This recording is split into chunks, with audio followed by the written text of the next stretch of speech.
Hello, everyone, and welcome to another episode of Trek Canon.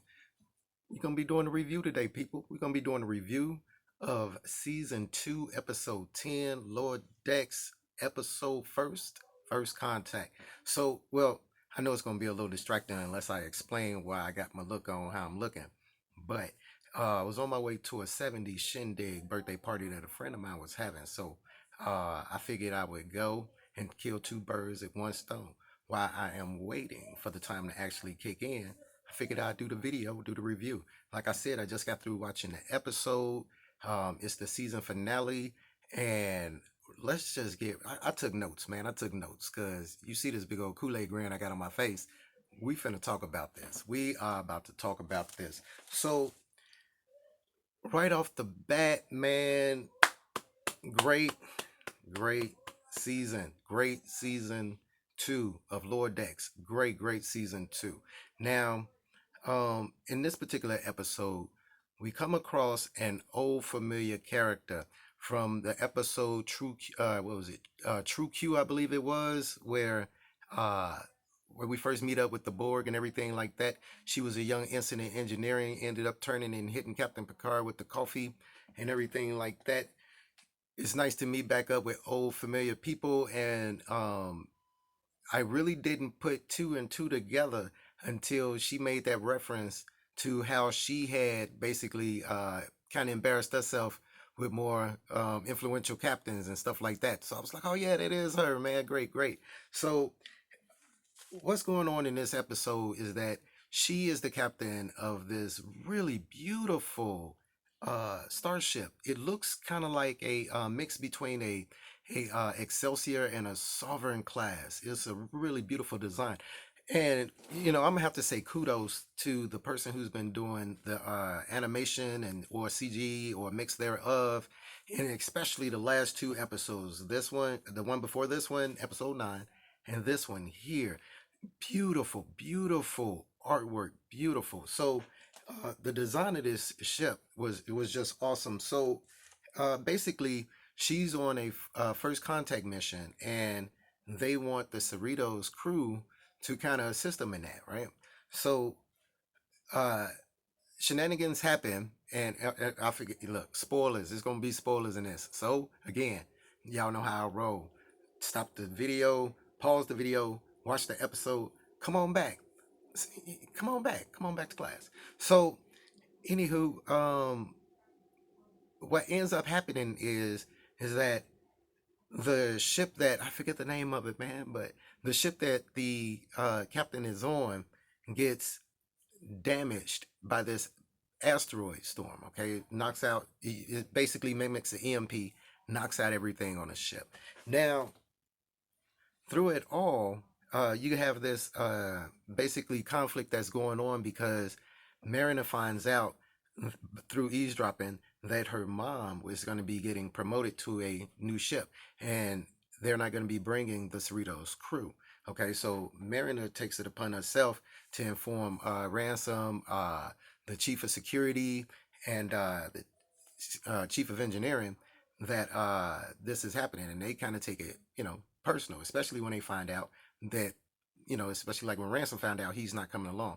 Now, you gotta love Starfleet engineers. The the Dragon's Blood engineer guy, right?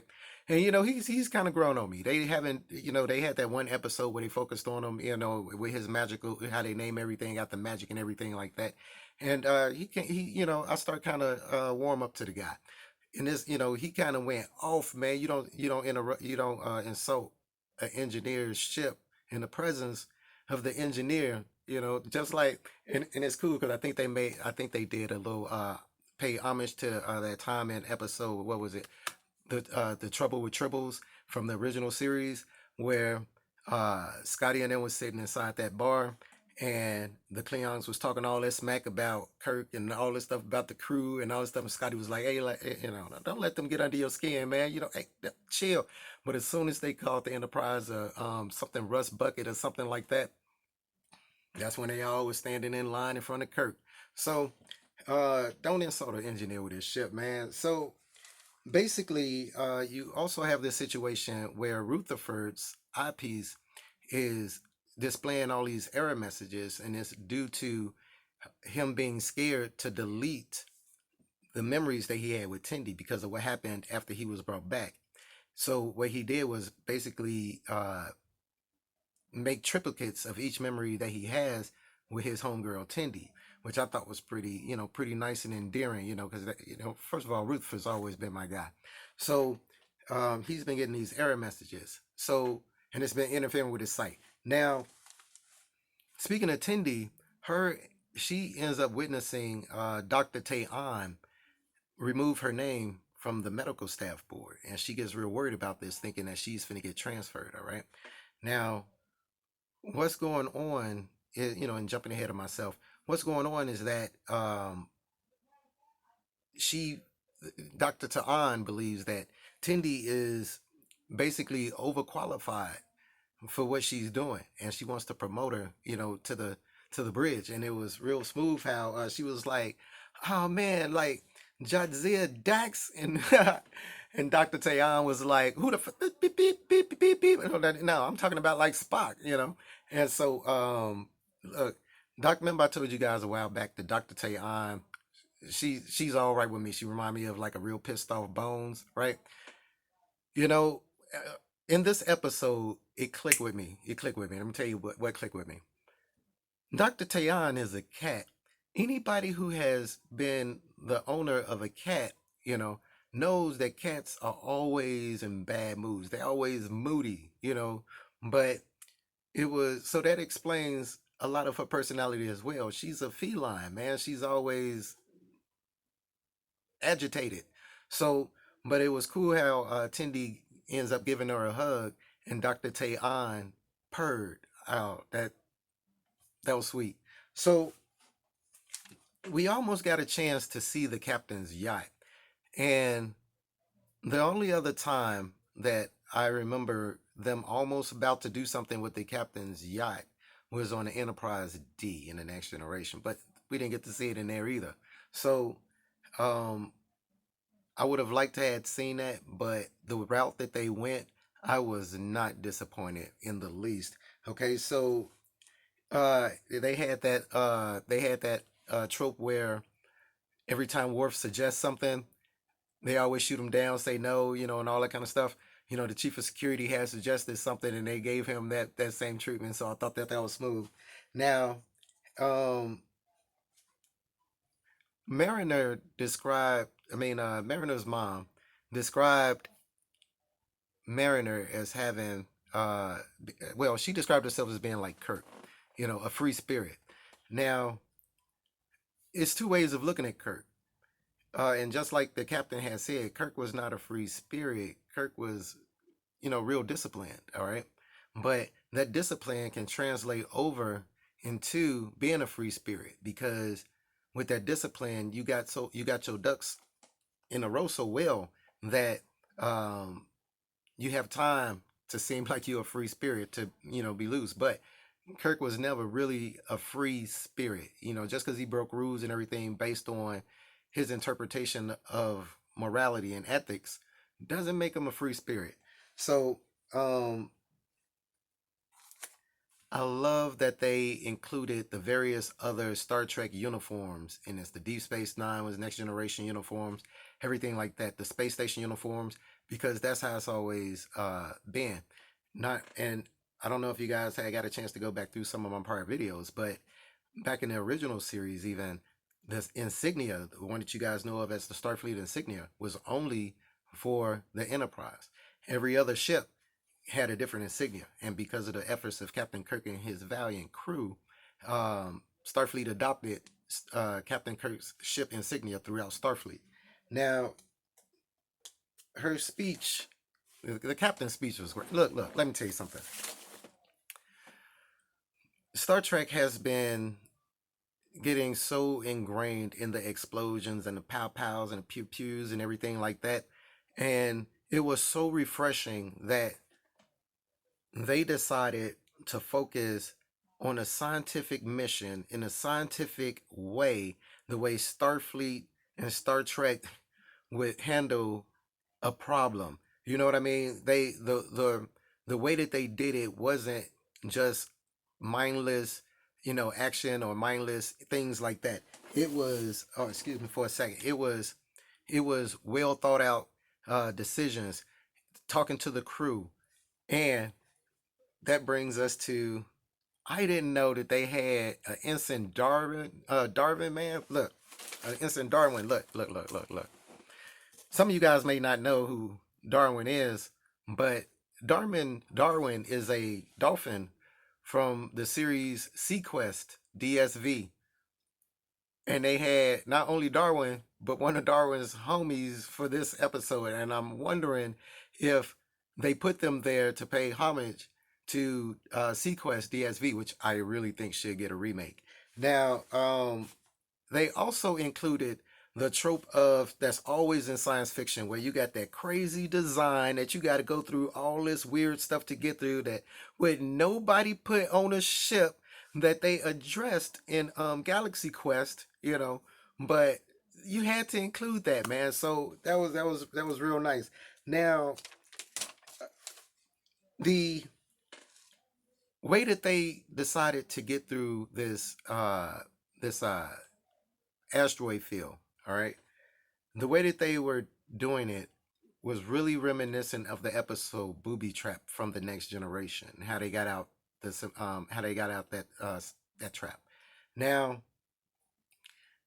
to see a starship stripped of its primary hull and have it floating in space, and Tindy, that shot where Tindy was on the back of the starship. The only other shot to me is two really beautifully done shots in all of Star Trek to me, and I'm gonna tell you what they are. Uh, it was an episode where Data, and he was having his dreams. He was first experiencing his dreams, and when he finally unlocked what his father was trying to tell him, he took to the corridors as a crow, and he flew around the outside of the ship as a bird, and I thought that was really beautiful. The other one was when in the episode True Q, where Amanda and Q were playing hide and seek, and she ends up on the outside of the Enterprise, standing in between the warp nacelles, and Q comes and appears and takes them both inside the ship. I thought that those two were always some of the most beautiful shots in Star Trek to me. There are so many others, but to me those always stood out. And that one in this episode is a third that I might add to it. Now, let me say that her work, Mariner working out her issues with the Andorian, is also what Star Trek is about. I can't give enough praise to the second season of Star Trek Lower Decks. And this was an amazing. I'm not going to give you guys what happens at the end, but it's a cliffhanger, okay? I'm not going to tell you guys what happens at the end. I will refrain from that. But, it is something that I wanted to add to this. All right. Now, right next to me, I have four of my most cherished Star Trek ships that have meaning to me. All right, there are other so many beautiful designs in Star Trek, but these four ships carry meaning to me. Now, the first one, of course, all right, is the Enterprise 1701. All right, Kirk's OG ship, always a place in my heart. Right, the next one, 1701D. All right, Picard's ship. Next Generation was a milestone. It was ahead of its time as well. The third, the Bird of Prey, Klingon ship. All right. And we don't even need, I mean, come on. The Voyage Home, carrying the whale, just because it's a bad ship. And of course, and always, the Defiant, NX 74205. All right. Now, there's one more ship that I would like to add one day to this. And I think that it would be a great addition. And that is going to be the NCC 75567, the USS Cerritos. An outstanding second season, an outstanding final episode, cliffhanger, and I hope that I did this episode and review justice without giving too much away. But if you guys haven't seen it, please, please do stop. Just stop what you're doing. Just stop what you're doing. You seen I had to stop what I was doing. I was on my way to a shindig, man. Look, stop what you're doing. Check it out. It's right there. Check it out. All right. And leave the comments. Please subscribe if you haven't. And as always, peace, recycle, and say the wells. You guys be cool.